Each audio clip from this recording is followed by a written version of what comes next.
হবিগঞ্জে তুমুল শিলাবৃষ্টি হয়েছে, এতে আতঙ্ক ছড়িয়েছে চাষিদের মনে। আর কালবৈশাখী ঝড়ে লন্ডভন্ড হয়ে গেছে কিশোরগঞ্জের করিমগঞ্জ, প্রাণও গেছে মা ছেলের। এদিকে খাগড়াছড়ি ও টাঙ্গাইলে বজ্রপাতে প্রাণ গেছে 4 জনের।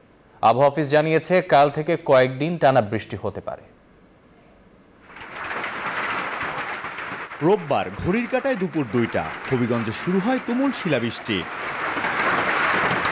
টানা 30 মিনিট ধরা শিলাবৃষ্টিতে অনেকের ঘরবাড়ি ক্ষতিগ্রস্ত হয়, ফসল নিয়েও আছে দুশ্চিন্তা।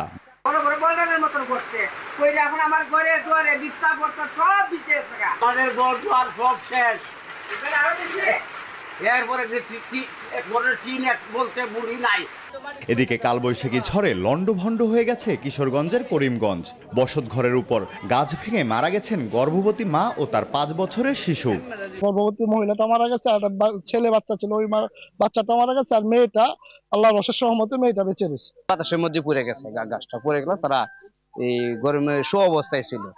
খাগড়াছড়িতে ঘুমন্ত অবস্থায় টিনের বাড়ির ঘরে বজ্রপাত পড়ে আগুন ধরে গেলে মা হাসিনা বেগম ও 7 বছরের ছেলে হানিফ পুড়ে মারা যান। পরে খবর পেয়ে ঘটনাস্থলে গিয়ে আগুন নিয়ন্ত্রণে নেয় ফায়ার সার্ভিস।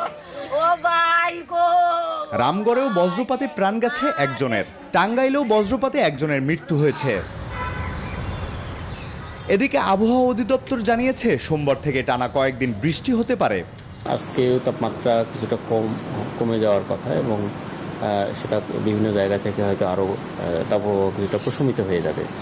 এছাড়াও আগামীকালকে হয়তো সারা দেশেই হয়তো রাজশাহী এবং খুলনা বিভাগের 2-1টা জায়গায় হয়তো মৃদু ধরনের তাপপ্রবাহ থাকতে পারে। বৃষ্টির সময় বজ্রপাত থেকে বাঁচতে সবাইকে নিরাপদ স্থানে থাকার পরামর্শ দিয়েছে আবহাওয়া অধিদপ্তর। Desk report, news 24।